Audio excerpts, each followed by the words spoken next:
So the train that you guys went on yesterday was we call it the Afghan, and it is the CR cars, or the Commonwealth Railways, the big carriages that you're on. This set is the SAR, or South Australian Railways carriages. So you can see the size difference. These look a lot smaller. The others are physically bigger, but this is the SAR set, and the ones in Port Augusta are the CR set. So we've sort of kept them separately as a point of difference. So did you have to buy these, or they've been donated? Both. Yeah. Both. Some when things have gone out, some have been here a long time, and some, like if they're going to get scrapped, someone saved it from the scrappers, or, and we've done a lot of the things up. So. Is the gauge the same? Yes, 3'6", all the bar gauge, plus is their own gauge. Okay. Now, we'll just keep moving along because I'm conscious of time. Yeah. Now, the other two areas that we've got is the workshop, which is where our locomotives are, where they're doing all the work there. And down the shed in the back here is the restoration shed where we're doing up the carriage. Right. So what we'll just walk we're going to walk around this carriage. So this is the one that just stripped completely back. So you can take one of those big ones in there, the big red ones. So this is car 470. This has been completely stripped of everything. Just entirely timber? I believe so. Yeah, wow. So what they've done is stripped everything out of it, all the wind, every little bit of it. I think they've had to re-brace the roof, and they've done some work up there already. Obviously we've taken the underframe and everything out, and that's actually, you'll see that in the other workshop, they're doing that. And then they'll work out the panelling, which I think, I saw a picture somewhere that the panelling, which must be that over there, it's like a metal panelling, then that goes on the outside, which is the same as what those other carriages have. And then they'll be working on the windows and all the bits, so please don't touch any of their stuff. So we'll walk around. So this is an SAR car? This is SAR 470. So we've got two the same, 470 and 403.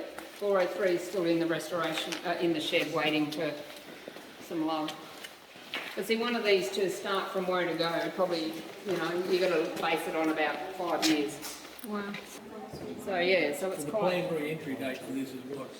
I don't. They reckon, they gave an estimate of 5 years. I think they're actually ahead of where they thought they would be. And the guys that deal with this is the average age is probably 80. But they love the woodwork. No, they love the woodwork, and the oldest is 98. He comes up this huddled around. And of course they love all the woodwork and stuff, and some were carpenters, some are teachers that dealt with all this sort of stuff, but it's some skills in here that are just incredible. So the triangle, I don't know, I'll draw you a map. So if this is where we are now, let's say we've got the workshop there. All right, so we've got a track that goes out here. When you went on the train today, it was here. All right, and so let's say the station's down here. So we came back up in the coffee pot. Yeah. Actually, when we left today, we went down this way, head first, backed up. So when we got when you got on this morning, we were facing the way we were going. Okay. All right, so there's the triangle. Yep. So when we went to Woolshed Flat today, and I got off and changed the points, and then we stopped here, and they took water, and you went and had your cup of tea. Yeah. Then we went to the top of the triangle, then we backed up, and then we were front ways, and we parked here for when you got back on. So you use the triangle. Yes. So see the triangle? Yeah. And we've got one here as well. Okay, you can all come around on this side where we are. And then we'll just...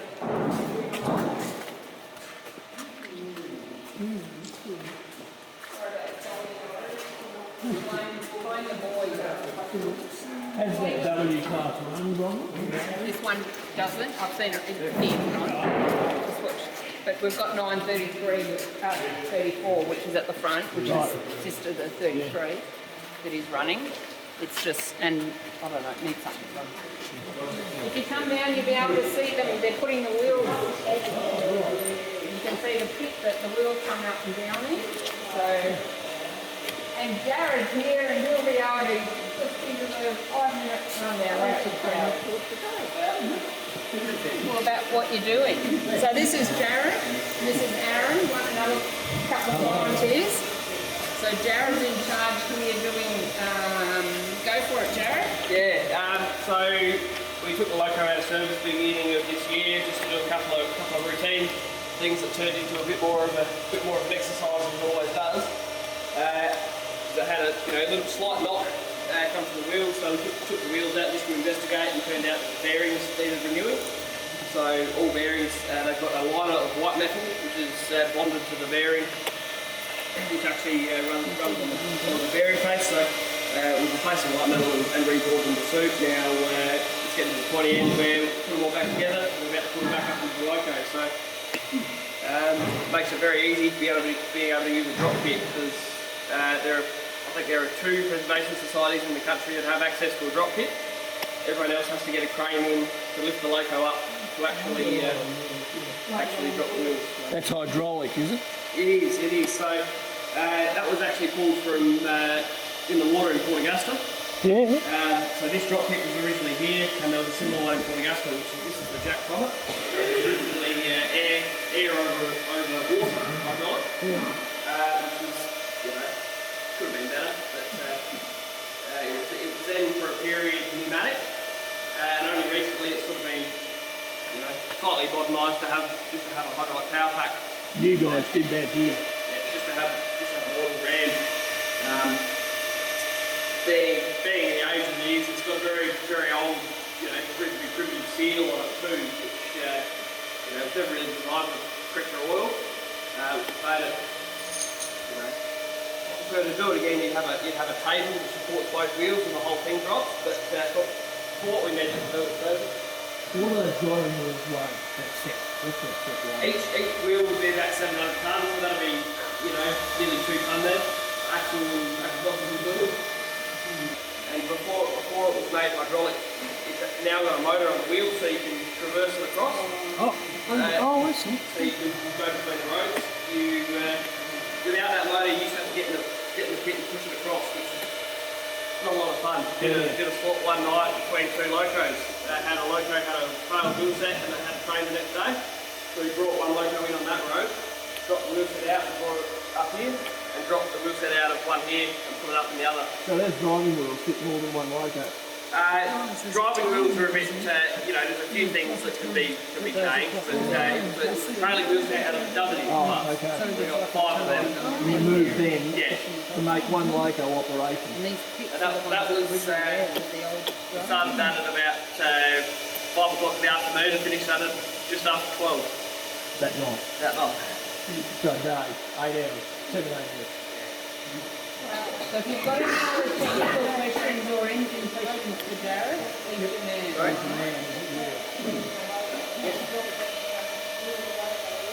Yeah, so you'll see these rails that are just outside, drop it down past the rail light, move the rail back in, pull the Loco over, and then reverse and turn up.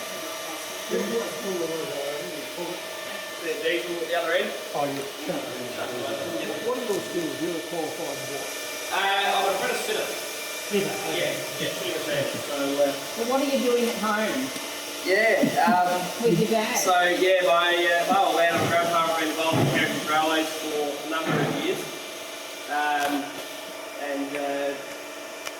old man's a bit of my trade as well. He started he used to be involved with Steam Ranger.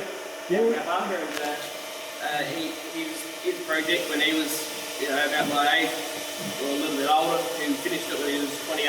Was restoring an F-class tank engine out of a park in Elizabeth, which ran for Steam Ranger on the main line back when they were doing it. And when he left Steam Ranger, that left a bit of a hole in his life. So what did he do? He started building a steam loco in our shed at home. From scratch. Scratch. So that's what I've been brought up with in our shed. So. Full size. Pretty amazing. 12 inches to a foot. What's it modelled on what? What it's going to be? It's just going to be like yours, or it's going to be an F class, is it?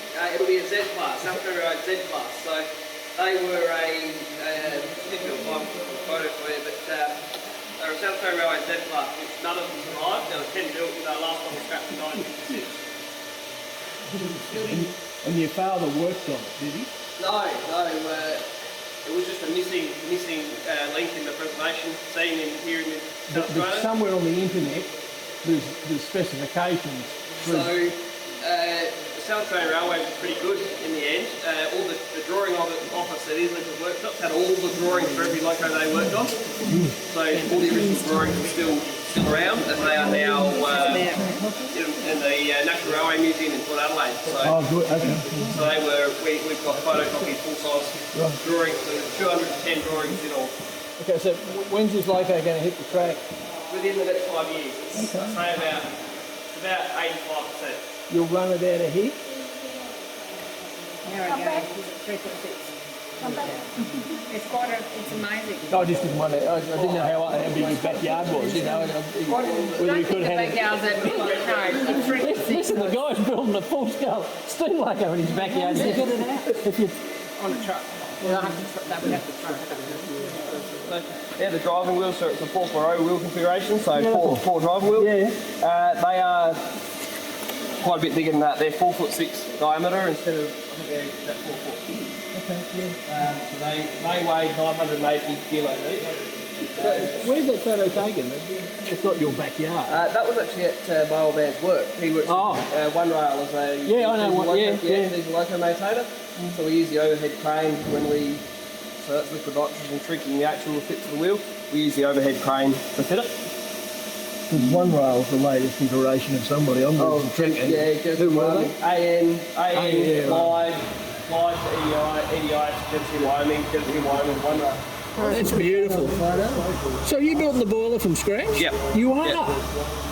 Everything. Riveted or welded? Welded, all welded. So it'll be cold rolled in 3 sections and all Yeah. welded. And it'll hold, the pressure will be what? 155, which was the running pressure of that one. Okay. Sorry. Thank you. Thanks very much.